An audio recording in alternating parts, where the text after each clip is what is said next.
Game developers need to be my perfect wingman. Have you ever been in a situation where you needed a wingman? Someone to be there for you, to bring out your good characteristics, to hide the bad ones, and to present you with an opportunity that you would not have otherwise taken were it not for them. It's a nice thought, having someone at your back despite your flaws, pushing you towards greatness, whatever greatness entails. In real life, however, it's hard to find someone who sees you jadedly enough to be a perfect wingman. People have flaws. They're unable to perfectly adapt to every situation, and being a good wingman can be hard too.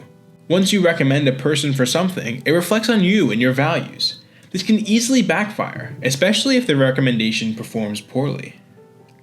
While this premise seems like an unending disaster, the search for a perfect wingman is not impossible, especially with the use of video games. See, with video games, the player and the developer have a common goal. The player needs to feel good. Even if situations arise that do not immediately lead to joy, at some point in the gaming experience, the player should feel happy that they are experiencing the medium. The developer acts like a perfect wingman in this context. They work to push the player out of their comfort zone, encouraging them to work towards an objective. Take garlic, for example. The developer explicitly mentions the objective and how to obtain it. There is a goddess at the top of a tower.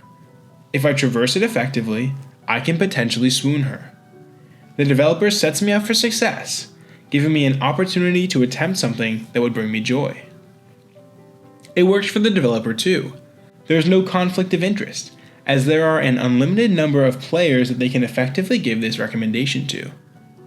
Plus, if I'm successful in my quest, there's a chance I would even enjoy myself, which means I might recommend the game to others.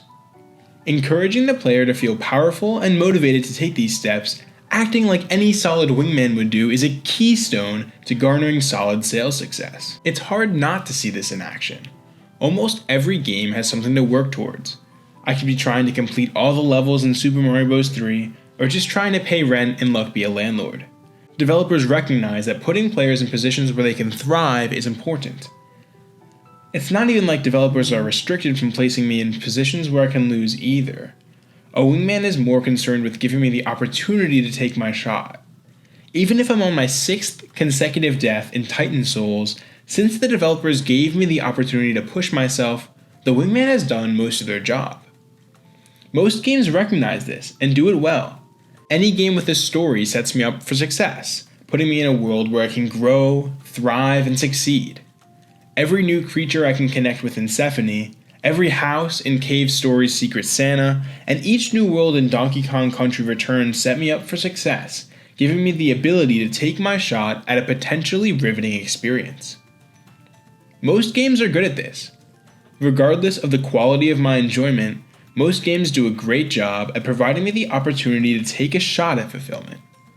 Even things like achievements, ranked ladders, and collectibles push me to take my shot. These components of games similarly encourage me to step out of my comfort zone and potentially thrive. However, there are just as many cases where these tasks seem overwhelming. A good wingman should be able to assess the needs of the person that they're assisting. They cannot be overbearing, but they also must provide enough encouragement. It's a tricky balance to maintain. And honestly, this is where most games struggle. Some games will set people off on their adventure initially and call their motivation completed. The Milk games do this, and it led to decent success. My primary objective in the game is to read through different passages and assist someone in need. Thus, while I was not constantly motivated, the game rewarded me because every second in the game I felt as though I was moving closer towards my goal.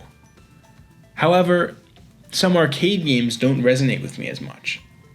Laser Knights is a simple arcade game where different characters must joust into each other to earn points. Taking out enemies increased my score, which reset upon death. While there was an online leaderboard, there was very little to motivate any growth. Though I had fun with the game, I don't feel like the game pushed me to grow as much as a game that required me to increase my skills for a set objective. However, on the other side of that spectrum, sometimes games don't provide support for a different reason. In A Tale of Synapse, I was tasked with different mathematical puzzles. Some of them were simple, like adding and subtracting. However, others were far more complex. Some of them had me finding prime numbers, while others had me doing things I'd never done before. This was problematic, as the game never taught me any of this. The game developers assumed that I had background knowledge in mathematics. It meant that I was unprepared for what I was set up for, and that's something that a good wingman should never do. I think this concept is very prevalent in many puzzle games. Developers often want to encourage players to complete levels naturally, without any assistance. And quite frankly, I'm not sure why.